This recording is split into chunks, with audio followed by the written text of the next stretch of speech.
Chapter 1. A Letter from Fairwind.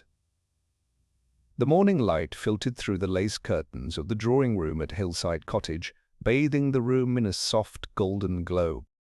Outside, the village of St. Mary Mead stirred to life in its usual, unhurried rhythm. Milk carts creaked along the lane, sparrows chirped in the hedgerows, and the baker's boy whistled a cheery tune as he made his rounds. Inside, however, the atmosphere was one of quiet industry and contentment.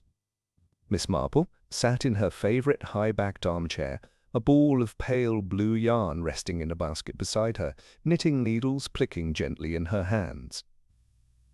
She was working on a cable-knit cardigan for her great-niece, and, as ever, her thoughts wandered idly between dropped stitches and the vagaries of human nature.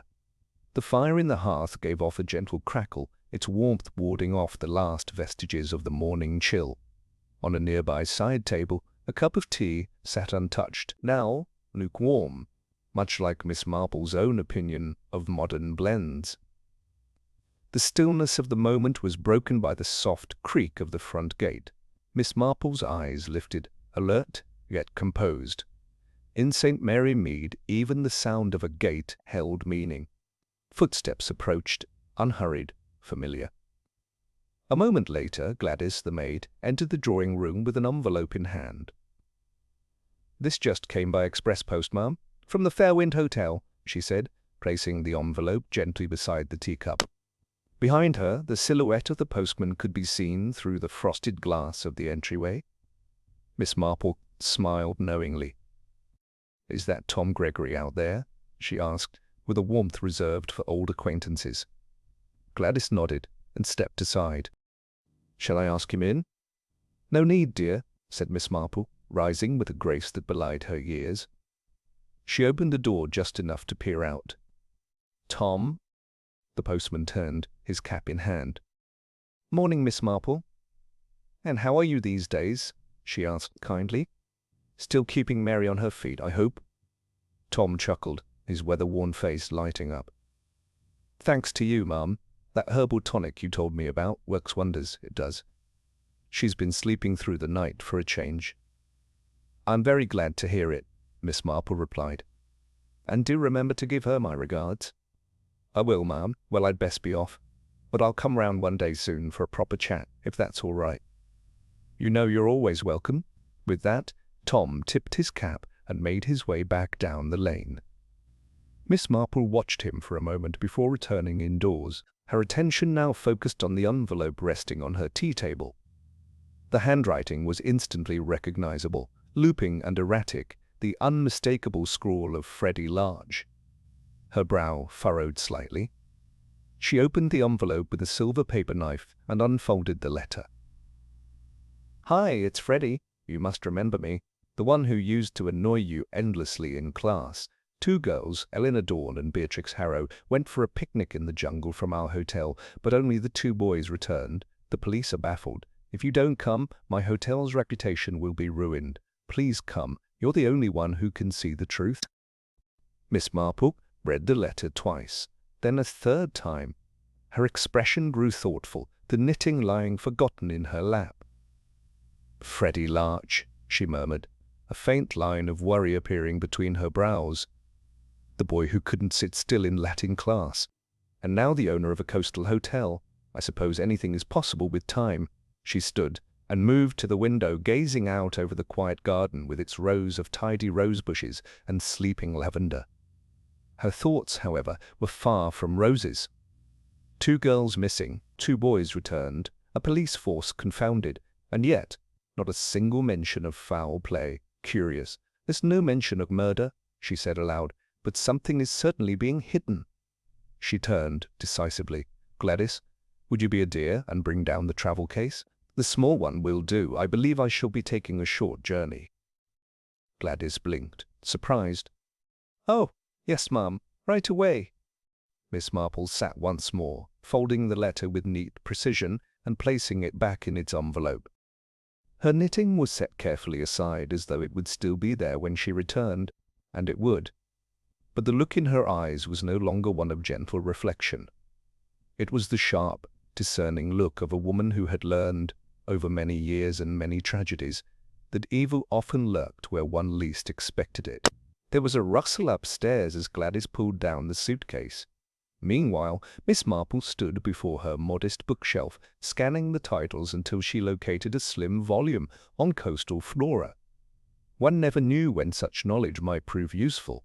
By the time her small bag was packed with her essentials, a warm shawl, a bottle of lavender water, her favorite spectacles, and a notebook bound in green leather, the fire had dwindled to embers, and the tea had gone cold entirely. She glanced once more at the letter. Freddie Larch had never been one to panic. Not even during that dreadful exam he hadn't prepared for. If he had written to her now, after so many years, it meant he truly believed something was amiss. Miss Marple placed the letter into her handbag and picked up her gloves. "Very well," she said to herself. "Let's see what trouble you found yourself in, Freddie." A few hours later, a small taxi pulled away from Hillside Cottage. Through the rear window, the village of St. Mary Mead grew smaller and smaller, its peace untouched by the brewing storm far away. Miss Marple sat upright in the back seat, watching the road ahead. Her eyes, still sharp as a hawk's, missed nothing. Somewhere at the edge of the sea, at a hotel called Fairwind, a mystery waited to be unraveled. And Miss Marple never could resist a mystery. Chapter 2. Whispers by the Sea. The coastal train wound its way along the jagged shoreline, the scent of salt water riding in through the open windows. Gulls screeched overhead, and in the distance the waves rolled and shimmered like strips of torn silk under the morning sun. Inside the train, Miss Marple sat upright, hands gently folded in her lap, her hat perfectly pinned, and her handbag resting against her knees. She watched the changing landscape with keen interest, fields giving way to scrubland, then rocky outcrops and glimpses of the sea below. It had been years since she last visited this particular corner of the country. Yet something about it felt both familiar and unsettling, as though the air carried old secrets. She thought of Freddie Larch, nervous, rambling Freddie from her school days, and of the strange, urgent letter he had sent. 2 girls had gone into the jungle. Only one had returned, and even she, it seemed, had brought the jungle back with her in her silence. 2 hours later, the train slowed as it pulled into the modest station that served the village of Bramblegate. A sleepy platform. A man in a brown suit approached her with a cap in his hands. "Miss Marple? I've been sent by Mr. Larch. Name's Horace. The car's just this way." She thanked him politely and followed him to a dusty Morris parked just outside the station gates. As they drove, she took in the village. Rows of stone cottages with flower boxes, a chapel on the hill, and winding lanes that disappeared into groves of pine. It was a postcard sort of place, charming and picturesque, but there was a tension in the air, a hush too deliberate, like a conversation paused mid-sentence. At the village's edge, the Fairwind Hotel came into view. It sat perched dramatically on a cliff, overlooking the restless sea. A grand old Victorian structure, its facade was painted cream, though the years had dulled the color to a weary beige. White painted balconies clung to its sides, facing the sea winds like open arms, longing for something lost. Miss Marple noted the ivy climbing its walls, the rust on the iron gates, and the silence that surrounded the place. Not even the gulls cried here. Inside, the wooden floorboards of the hotel gave a low creak with each step, as though groaning under the weight of memory. A thin brass bell sat on the front desk, and when pressed, it summoned a slim young woman in a grey dress with dark circles under her eyes. "You must be Miss Marple," she said with a weary smile. "Welcome to Fairwind. Mr. Larch is expecting you." She led Miss Marple through a dim hallway into the drawing room where the sea light pooled against stained glass windows. The room was lined with antique furniture, wing-back chairs, tufted sofas, a sideboard with an ornate silver tea set. Foggy oil paintings of unknown ancestors hung in mismatched frames. In the corner stood an upright piano, its keys yellowed with age. No one remembered the last time it had played. And there, seated on a floral sofa beside the bay window, was Freddie Larch. He rose as soon as he saw her, his face alight with a mixture of hope and worry. His suit was rumpled and his collar slightly askew. The Freddie of old had always been a little scattered, but never this anxious. "Miss Marple, thank God you're here," he said, hurrying over. "I was beginning to lose hope." She smiled warmly and took his hand. Now, Freddie, you always did overthink things. Why don't you begin at the beginning?" He gestured for her to sit, then perched on the edge of the sofa like a man about to deliver troubling news. "We found Elena," he began, lowering his voice. "But she's changed. She's in a state of shock, barely speaks, and when she does, it's nonsense. Just a few strange words she keeps repeating. Mango tree, statue, Jamon. That's all." Miss Marple's expression remained calm, but her eyes sharpened. "And Beatrix?" "She's still missing," Freddie said grimly. "It's been 3 days." He went on to explain. 2 boys, Jasper and Callum, had joined Elena and Beatrix for a picnic. All 4 had ventured into the jungle path that started behind the hotel. At some point, the girls had wandered ahead. When the boys turned a corner near the stone outcrop, the girls were gone. "The police thought the boys might have done something," Freddie admitted.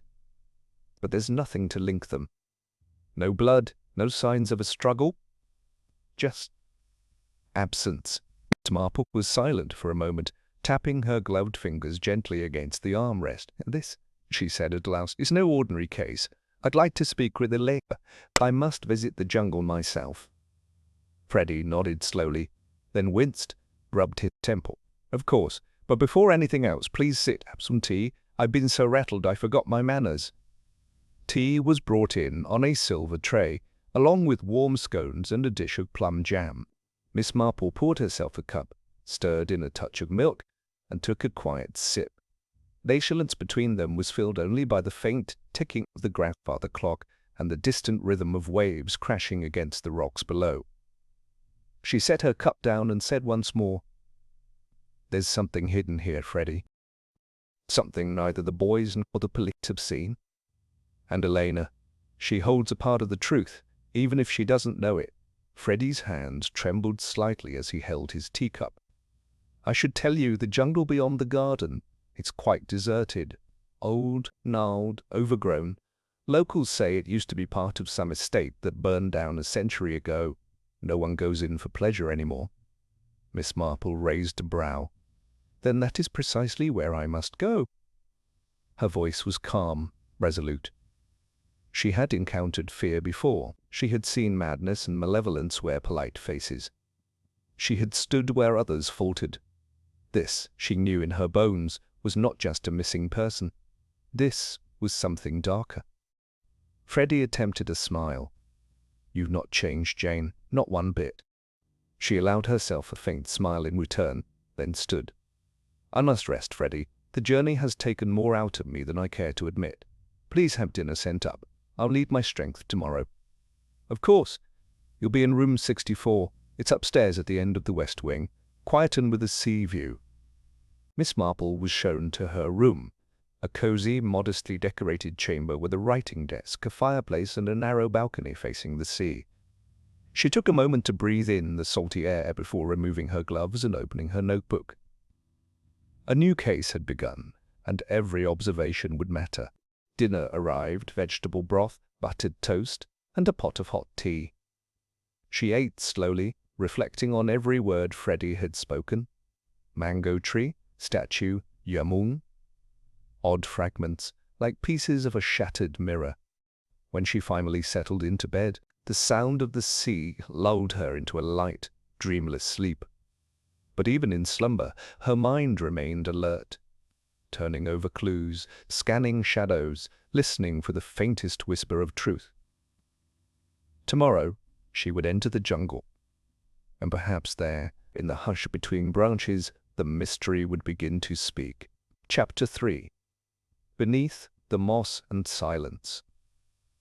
The rain from the previous night had given way to a pale, overcast morning. Seagulls called faintly from the cliffside, their cries echoing over the sea. Inside the reception hall of the Fairwind Hotel, a thin thread of tension wove through the otherwise quiet space. The wooden floor, still slick in places from sea mist and damp shoes, creaked under the weight of Inspector Sims's pacing boots. He stood near the carved banister, arms folded, glancing occasionally toward the staircase. Beside him, Mr. Freddie Larch adjusted his waistcoat nervously, his eyes darting between the ornate clock on the wall and the entrance to the dining room. At precisely 9 o'clock, Miss Jane Marple descended the staircase with graceful poise, clad in a dove-grey coat and holding a pair of clean gloves in her left hand. Her expression was pleasant, but there was an unmistakable sharpness in her eyes.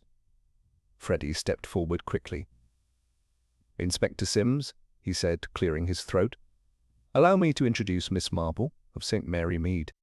Her eyes have seen things," he added with a half-chuckle, "that even Scotland Yard can't quite explain away."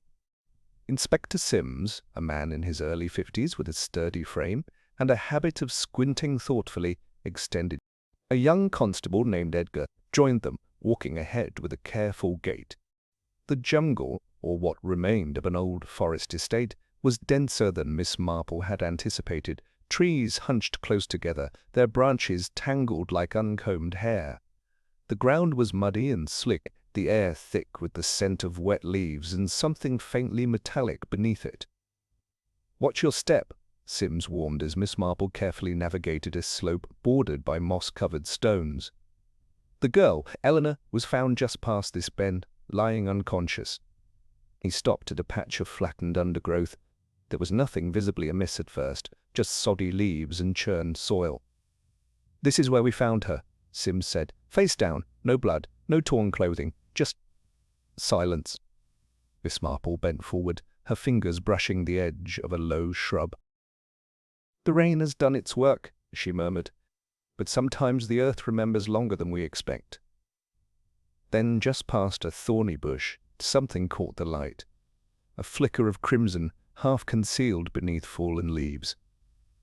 "Wait," she said quietly. Constable Edgar knelt beside it, pulling on his gloves before carefully retrieving the item. It was a scarf, silk, torn at one end and unmistakably stained with dried blood. Inspector Sims let out a low whistle. No one mentioned this before. Miss Marple took the scarf in her hands, turning it delicately. "This wasn't dropped in fear," she said. "This was left deliberately. A marker, perhaps, or a warning." A few yards further, Edgar paused again. "Ma'am, there's something else." Half buried in the mud was the broken heel of a sandal, sleek, black, patent leather, with a faint gold monogram. Miss Marple examined it with interest. "Designer," she remarked, "and expensive, the sort of thing you wouldn't wear for a picnic in a jungle, unless you didn't plan to walk far." Inspector Sims crouched beside her. "There's more." He pointed to a square object sticking out from the mud near a tree root. It was a matchbox, damp but still legible, the Harrow Club, private members only. Sims narrowed his eyes. "Harrow, that name rings a bell." Miss Marple's gaze remained on the box. Her voice, when it came, was soft and distant. "Yes, and I remember precisely where that name holds weight." Sims looked up. "Where?" But she only shook her head. "We'll come to that." The group stood in silence for a moment, the breeze rattling the treetops above. Miss Marple turned slowly, scanning the area with an almost meditative stillness. She knelt and pressed 2 fingers gently to the damp soil. "The earth here was disturbed recently," she said. "More than once. There's been hiding, and there's been dragging." The jungle held its breath. By the time they turned back, dusk was descending. A veil of fog was creeping in from the sea, coiling around the tree trunks. On the way back to the hotel, Miss Marple made a quiet request. "I'd like to visit Elena if possible." Freddie arranged it at once. The girl's room was small, pale blue in color, and dimly lit. Elena sat on the edge of her bed, her posture unnaturally rigid. She did not look up as they entered. Her eyes stared forward, vacant, yet wide, as though watching something only she could see. Miss Marple didn't speak at first. She merely sat beside her and offered a warm hand on Eleanor's. There was a faint tremble beneath the girl's skin. Gently, Miss Marple looked down. Around each wrist, faint but clear, were rope marks, red and raw, like reminders of captivity. Elena's fingernails were chipped, her lips dry. "She's not speaking," Freddie whispered. "She keeps repeating strange things. Mango tree, statue, Jamun, that's all." Miss Marple leaned in and said softly, "You've come back from somewhere very dark, my dear, and you left someone behind." Elena didn't respond, but her fingers twitched slightly in Miss Marple's hand. Back in her room, Miss Marple opened her green leather-bound diary and began to write with her favorite black ink. Blood on scarf, keel in soil, matchbox from a private club, rope on wrist, silence in the eyes. A moment later, there was a knock at the door. Inspector Sims entered, hat in hand. "What's your impression?" he asked.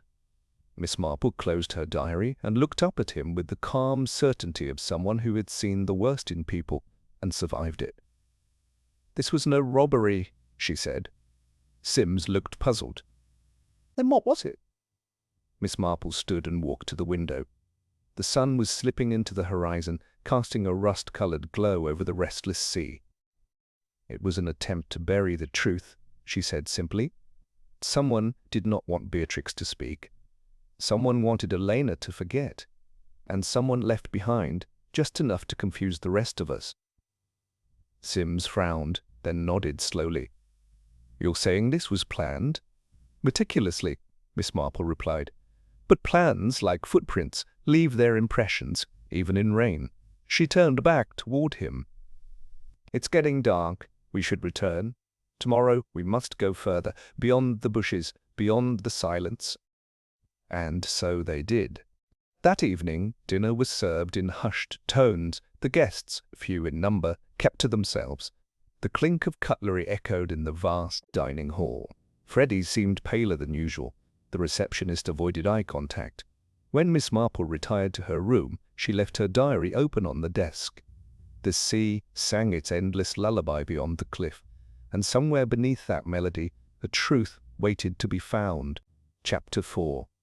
Beneath the still earth. The morning broke grey and damp, as if the sky itself bore the weight of what had yet to be uncovered. The sea moaned far below the cliff, and mist threaded its way through the hotel gardens. Inside the Fairwind Hotel, breakfast was served in silence, broken only by the clinking of cutlery and the occasional murmur.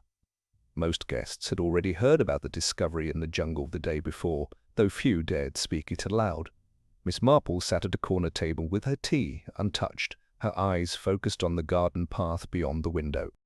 She wore a charcoal grey coat today, buttoned to the neck, and her handbag sat by her side like a trusted companion. Across the room, Inspector Sims stood speaking to the constable, his voice low but tense. At precisely 8:30, Miss Marple rose. Without a word, she joined the two men near the lobby, where Freddie Larch hovered anxiously, wringing his hands. "She's ready," Sims said to the constable, who nodded and moved ahead to prepare the car. The jungle was no less haunting by daylight. As they entered the path again, the air grew unnaturally still. Though it was morning, the forest seemed suspended in twilight. The sun filtered to a dim haze through thick, damp leaves.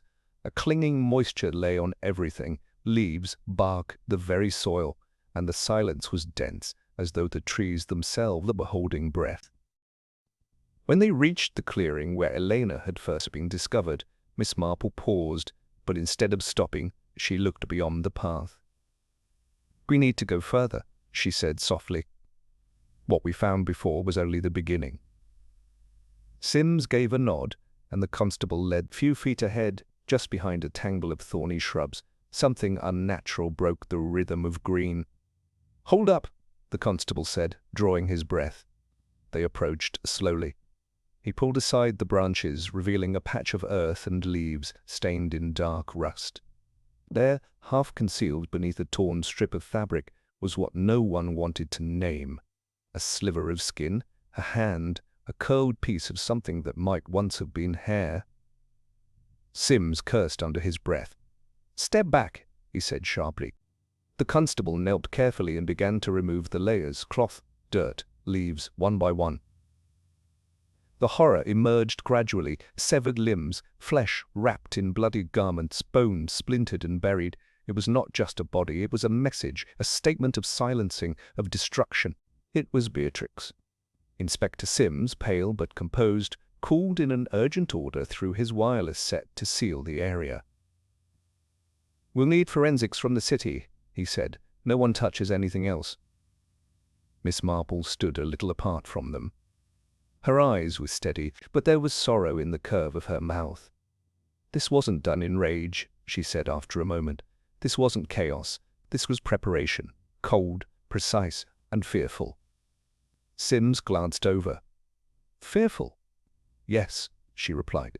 Someone feared what Beatrix knew, or what she might have said. She stepped closer to a patch of churned earth and knelt without hesitation. With a gloved hand, she gently brushed aside a layer of moss. Something metallic glinted. She lifted it. A small golden button, circular and finely engraved with a lion crest. She turned it between her fingers. "This crest is familiar," she said quietly. From her handbag she withdrew her green leather diary and wrote in small, tidy script, "Golden button with lion crest, possibly from uniform, club insignia, or covert identifier. Body in pieces. Calculated disposal."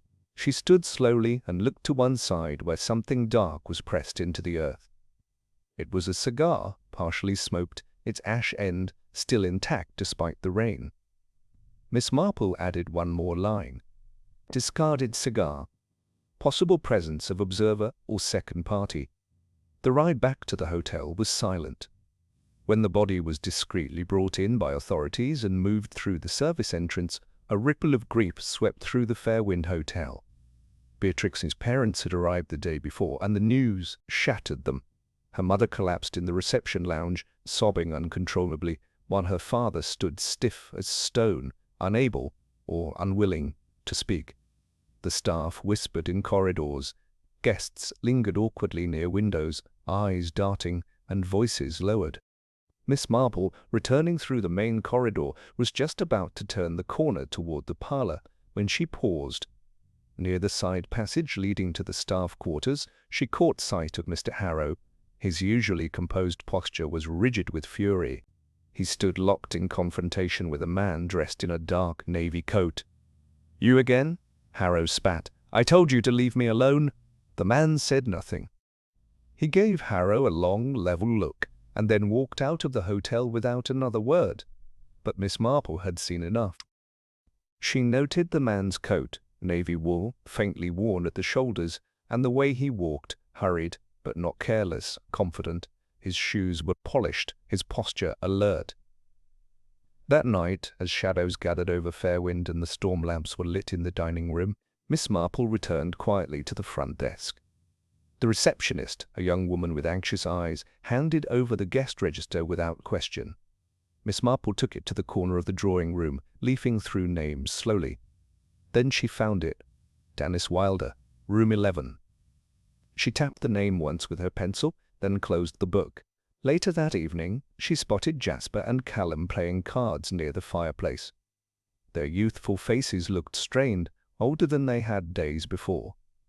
She approached gently. "Forgive the interruption, boys," she said. "But do either of you happen to know a man named Dennis?" They exchanged a glance. Both shook their heads at first, then Jasper paused. "Dennis. Wait, yes, that sounds familiar. That must be Joyce's ex-boyfriend." Miss Marple's voice remained soft. "Joyce?" Callum chimed in. "Elena's older sister. She used to work in Mr. Harrow's office. A few months ago there was an office party. She fell from the terrace, died instantly. They said it was an accident." A long silence fell over them. Miss Marple's thoughts swirled behind her calm expression. A young woman dies at a party. A man connected to her shows up unannounced. Another girl, possibly close to the truth, ends up mutilated. She gave them both a kind smile and thanked them. Later, she stood by the window in the corridor, looking out at the jungle now cloaked in layers of mist and memory. The sky had darkened to ink. Somewhere out there, among the moss and damp, truth still lingered. From her coat pocket she withdrew her diary once more and wrote with careful precision. Joyce's death was the beginning, but Beatrix's murder may not be the end. She stared out into the blackness and closed the book. Something old had been reawakened in Fairwind, and Miss Marple had no intention of letting it return to sleep. Chapter 5. Whispers behind the panelled walls. The sea air that morning was thick and wet, clinging to every surface and scenting the air with salt and stone. But for Miss Marple, the weather was irrelevant. Her thoughts were clear, sharper, in fact, than they had been since her arrival at the Fairwind Hotel. Like a knot finally loosened, clarity had begun to take hold. She sat at her writing desk, the matchbox turned slowly between her fingers. The Harrow Club, private members only. It was no longer just a fragment of mystery. The name struck a chord deep in her memory.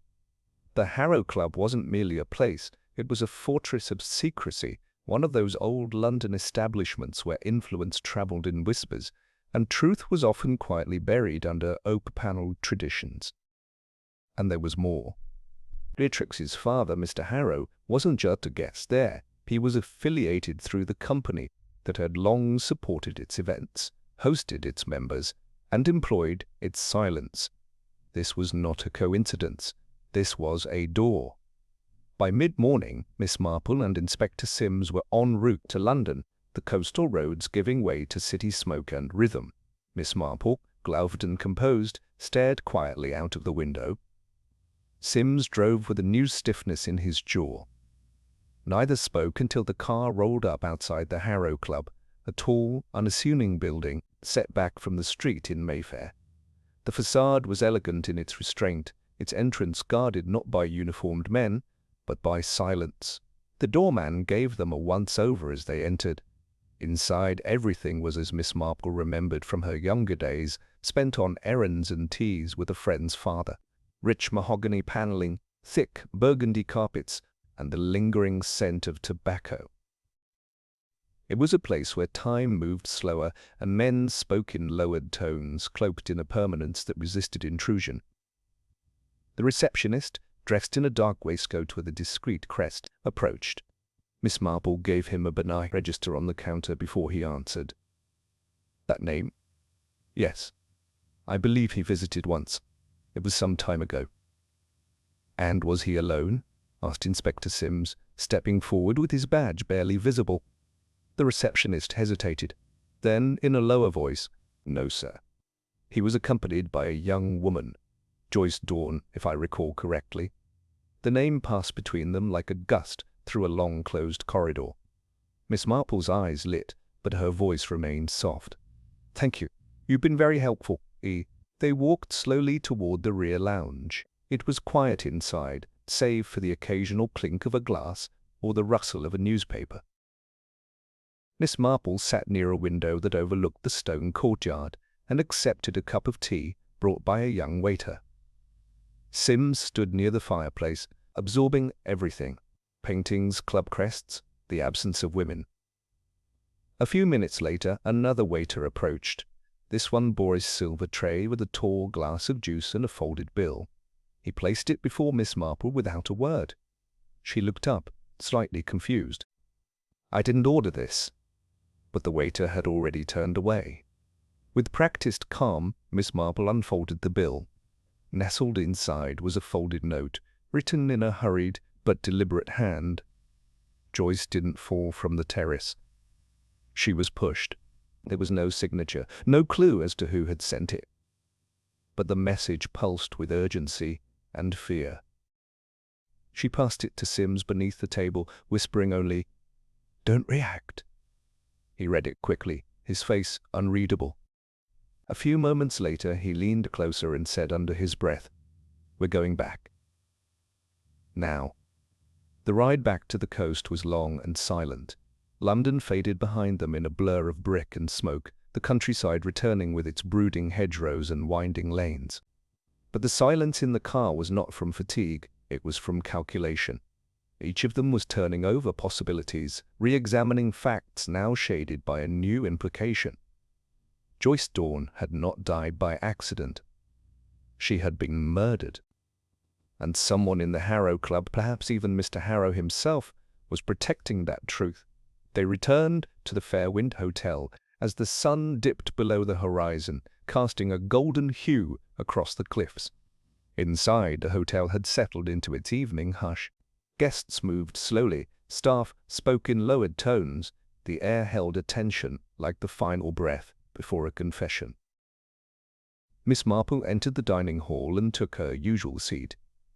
She greeted the other guests politely, accepted a cup of tea, and complimented the lemon sole without once revealing the fire kindling behind her composed demeanor. She noticed Mr. Harrow at the far end of the room, seated with a glass of wine, his expression impassive. His daughter's remains had barely been buried, and yet there he sat, speaking with quiet intensity to a man Miss Marple didn't recognize. She took note of the man's cufflinks, lion crests. After dinner, she returned to her room. She didn't undress immediately, nor did she sit. Instead, she moved to the window and stared out at the sea, its waves crashing rhythmically against the rocks below. She opened her green leather diary and wrote in a fine hand, "Dennis Wilder visited the Harrow Club with Joyce Dawn. Joyce and Beatrix both dead. Eleanor silent. Note delivered anonymously." Joyce was pushed. Mr. Harrow's connection too consistent to ignore. She paused. Is Elena withholding the truth, or protecting someone from it? She closed the diary and sat on the edge of her bed, still fully dressed, her mind spinning with timelines, connections, and unasked questions. It wasn't just murder they were facing, it was a network of power, silence, and shame. Something festering between a London club and a jungle cliff. Something passed between fathers and daughters, between secrets buried and secrets that refused to stay hidden. Outside, a faint fog had begun to creep across the lawn, and inside room 64, Miss Marple didn't sleep. She waited, because the next piece of truth, she felt, was already on its way. Chapter 6. The Whisper Beneath the Statue. The afternoon hung heavy over Fairwind, the ocean air motionless as though holding its breath. Waves curled against the cliffside far below, their rhythm a murmur beneath the weight of gathering truths. Inside the hotel, time felt slowed, voices dropped to whispers, movements measured. Somewhere within its walls, secrets turned in the dark like a key in a lock. Miss Marple moved quietly through the hallway, her footsteps soft upon the aged carpet. She had spoken little at luncheon, choosing instead to watch, to note, to consider. But now, with the sun casting long fingers through the upper corridor windows, she made her way to Elena's room. Outside the door stood a young doctor, arms crossed, his face etched with professional caution. "She's still fragile," he warned gently, emotionally unstable. Best not to press her. Miss Marple merely gave him a mild, pleasant smile, the kind that yielded nothing yet unsettled no one. "I'll just sit with her," she replied. "Nothing more." The doctor paused, but there was something about her, perhaps her age, or the serenity in her tone, that made him nod and step aside. Inside, the room was dim and still. The curtains were drawn tight, the air stale with untouched time. Eleanor sat in a cushioned chair near the window, her arms wrapped around her knees. Her eyes did not turn at the sound of the door. Miss Marple entered quietly and placed a porcelain cup of herbal tea on the side table. "I didn't know your sister Joyce," she said after a moment. "But I've known people like her, people with courage enough to speak the truth, even when the world asks them to stay silent."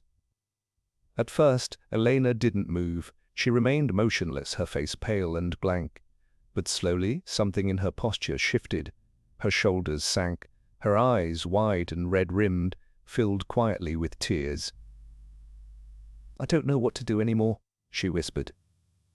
"You've already done something," Miss Marple said gently. "You've survived. That matters." Eleanor's voice cracked as she began to speak again, each word dragging up something deeper. Joyce saw things, files Mr. Harrow kept locked up in the office. There were bank statements, names, shipping records. It looked wrong, so wrong. She said it was all illegal. She told Dennis Wilder she was going to confront him. Miss Marple's eyes remained fixed on the young woman's face. Her hands were still in her lap, but every inch of her was listening. "That night," Elena continued, "at the office party, I was there too. Not in the main room.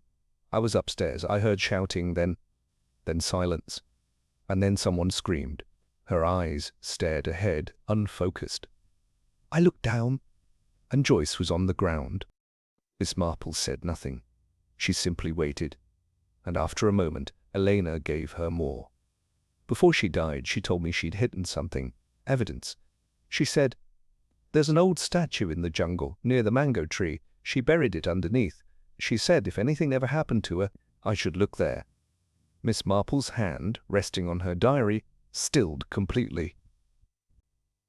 A silence settled over the room, deep and filled with things unsaid. Miss Marple placed her hand gently on Elena's. "That was very brave of you," she said. "You trusted the right people, even if it cost you." Elena's fingers trembled, but she nodded faintly. That evening, Miss Marple sat opposite Inspector Sims in a quiet corner of the hotel lounge. The low amber light cast shadows along the wood-paneled walls as she recounted every detail of her conversation with Elena. When she finished, Sims leaned back, his brows drawn together. "So," he said grimly, "the jungle isn't just wilderness. It's a graveyard for secrets." Miss Marple gave a quiet nod. "And those who fear the truth don't simply hide it, they obliterate it." Sims stared into the hearth for a long moment, then said, "We'll need to go back. Dig beneath that statue." Just then, Miss Marple's gaze shifted toward the lobby. Dennis Wilder had just walked through the front doors. He wore no coat this time, just a plain shirt, sleeves rolled. His hair was damp from the sea air, and his step was slower, heavier. Miss Marple studied him as if seeing him for the first time. Not just his face, but the subtleties, the way he avoided eye contact, how his left hand rubbed absently at his wrist, the faint limp in his right leg. These were not details of vanity or accident. They were the footprints of fear. She watched him walk down the hallway, watched the tension in his shoulders, the curve of his neck, and then, without meaning to, she smiled. Something had finally made sense. She returned to her room, her diary open on the desk, beside a half-finished row of knitting. But she didn't reach for either. Instead, she moved to the window and stood for a long time in silence. Beyond the hotel lawn, the jungle rose like a shadow, dry, tangled, and unknowable. But Miss Marple now knew exactly where to go and what she expected to find. Not just a box of papers, but something far older, a chain of silence that had snapped, a path from Joyce's courage to Beatrix's murder, from Elena's trembling silence to Dennis's evasive step. She opened her diary slowly and wrote, "Joyce knew, Beatrix believed, Elena witnessed. All paths lead to the statue, all truths buried beneath it." She closed the book, pressed her hand gently to its cover, and walked to the edge of the balcony as the wind began to rise. Far below, the jungle rustled faintly, and somewhere within it something stirred, not leaves, not branches, but truth, waking, ready. Chapter 7. Truth Unearthed. The jungle wore a stillness that morning, a silence deeper than the usual hush of rustling leaves and distant bird calls.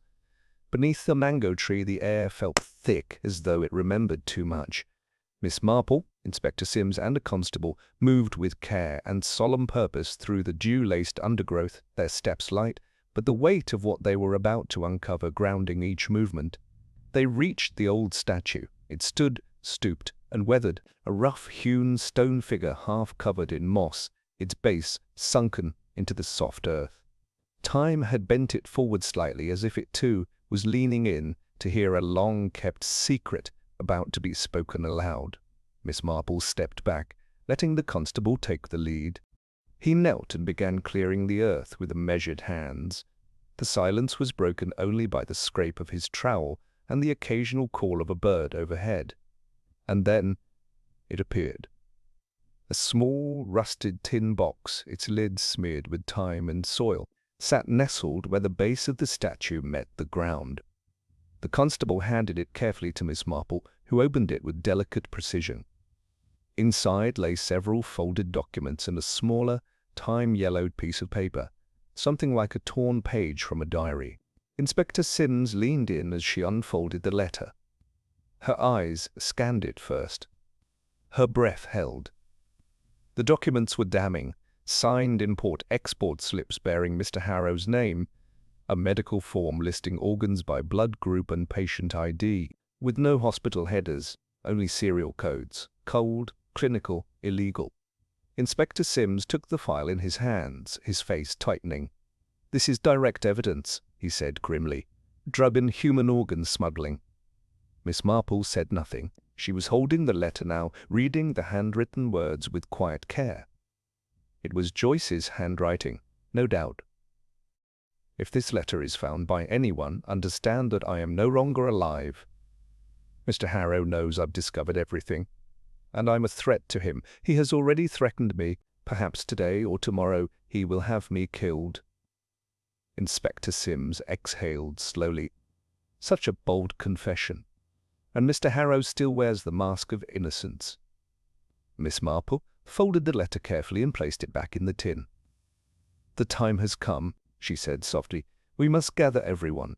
Back at the Fairwind Hotel, a dark tension stirred the air. Staff moved with glances rather than words. The waves crashing below the cliffs seemed to echo the urgency Miss Marple carried in her stride. She found Freddie in the lounge and leaned toward him.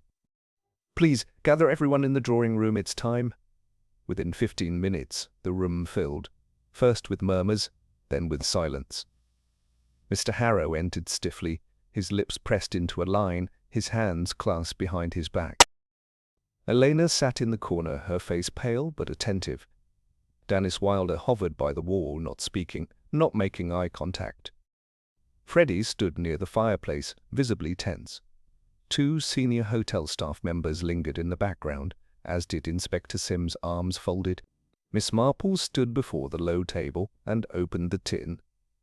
She placed the documents and the folded letter on its surface. "What you see before you," she began, her voice firm yet gentle, "was found beneath the jungle statue, hidden in the earth by someone who knew they might not live to speak freely." She held up the shipment slips. "These are records of illegal drug and organ smuggling. Each one bears Mr. Harrow's signature. And this," she lifted the letter, "was written by Joyce Dawn. Her final testimony." She read aloud, "Mr. Harrow knows I've discovered everything, and I'm a threat to him. He has already threatened me. Perhaps today or tomorrow he will have me killed." The room fell still. The only sound was the faint creak of the wooden floor under shifting feet. Mr. Harrow exploded. "That's a lie. I didn't kill anyone. This is a set-up." Miss Marple turned to him, unflinching. "If it were a lie, Mr. Harrow, it wouldn't have been buried in the earth, hidden beneath stone and silence." She turned then to Dennis Wilder. Her tone shifted, quieter, more cutting. "But Beatrix was not murdered by Mr. Harrow. She was killed by you, Mr. Wilder." Dennis froze. "You went into the jungle that day," she continued, "and you returned without her. A golden button from your coat was found near her body. Its lion crest matches the design of your current jacket, custom made for Harrow Club members. We also found a cigar stub, and your darkened lips tell me you're a habitual cigar smoker." Dennis said nothing. Inspector Sims moved forward, gently pressing at the buttons of Dennis's coat. One was missing. Miss Marple, whole truth. He stopped. His jaw worked silently, and he looked down, as if the floor might offer some comfort. "What is the whole truth, then?" asked Sims, stepping closer. Dennis looked up. His face was pale now, the mask of smugness replaced by something raw. Guilt, perhaps, or fear. "I didn't go there to kill her," he said. "She asked to meet. Said she knew about Joyce. Said she was going to the police." "And?" said Miss Marple quietly. Dennis swallowed. I tried to stop her from talking. We argued. I grabbed her arm. She stumbled, fell against a rock. There was blood. Too much blood." He took a shaky breath. "She didn't move. I panicked. I thought if they found her, they'd trace it back to me and to Harrow, so I scattered the body, hid the evidence. I thought no one would ever find it." Elena let out a strangled sound. Mr. Harrow collapsed into a chair, face ashen. Inspector Sims moved quickly, placing Dennis under arrest. "You'll be formally charged," he said, "with the murder of Beatrix Harrow and the obstruction of justice in the case of Joyce Dawn." Dennis said nothing as he was led away. Miss Marple turned to Mr. Harrow. "You didn't kill your daughter, Mr. Harrow, but you created the shadow in which her killer thrived. Your crimes were the foundation of all this. Your lies bred silence, and silence, in time, kills." Mr. Harrow looked down at his hands, trembling now. Miss Marple picked up the tin box. "This jungle," she said quietly, "wasn't just roots and vines. It held buried truths, left behind by a girl no one listened to, until now." She turned, nodded to Freddie, and walked out of the room with Sims beside her. Behind them, the drawing room sat frozen, part courtroom, part confession box. The wind stirred the curtains gently, as if exhaling the last breath of a long-held lie. And from the jungle beyond, a silence settled again, not of secrets, but of justice finally, painfully, unearthed. Chapter 8. The Shape of the Truth. The drawing room was cloaked in a silence so complete it seemed to vibrate. The heavy velvet drapes muffled even the sea wind outside, and every breath inside the Fairwind Hotel's parlor felt measured, tentative. No one moved. No one dared interrupt what was unfolding. Dennis Wilder stood beneath the arched window, the morning light outlining the shadows on his face. His expression was unreadable, somewhere between defeat and defiance. Inspector Sims, ever composed, turned toward him with the steadiness of a man who had waited long enough. "Why did you kill Beatrix?" he asked, his voice steady but edged with iron. Dennis hesitated. The muscles in his jaw tightened. For a moment it seemed he might refuse to answer. But then, as if letting go of a weight he'd carried too long, he spoke. "I didn't mean to kill her," he said, his voice devoid of emotion. "But I made Joyce a promise that I'd protect Elena no matter what."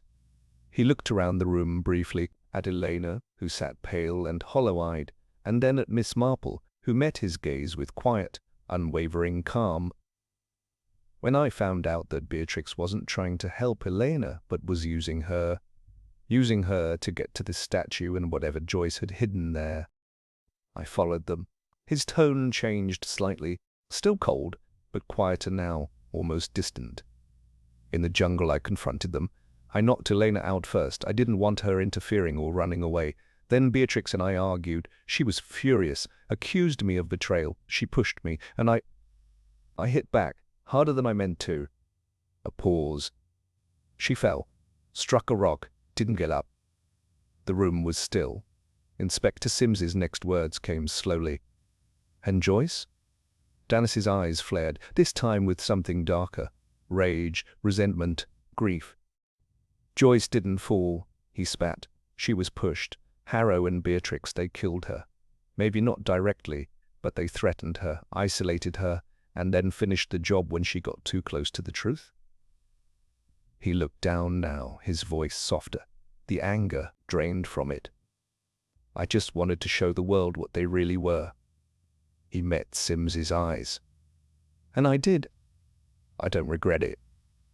The silence after his words felt final, like the last line of a confession etched in stone.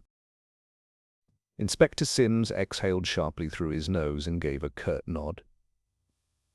Dennis Wilder, you are under arrest for the murder of Beatrix Harrow and obstruction of justice." He turned to Mr. Harrow, who had said nothing for the past hour, seated stiffly like a forgotten statue. "Mr. Harrow, based on the evidence recovered from the jungle and Joyce Dawn's written testimony, you are also under arrest on suspicion of criminal conspiracy, threats, and involvement in illegal organ trafficking. You'll be taken into custody immediately." Two uniformed officers, summoned earlier, stepped into the room and moved swiftly. As the two men were led out, the atmosphere in the drawing room changed, not immediately, not with cheer or relief, but like the air itself had lifted, the pressure diffusing from the space it had occupied for so long. It was Freddie who spoke first. "Miss Marple," he said, his voice hoarse, "I don't know what to say." She gave him a warm, worn smile. "Then don't say anything. It's quite all right." But later that evening, during a special dinner hosted quietly in the hotel's dining room, Freddie did find the words.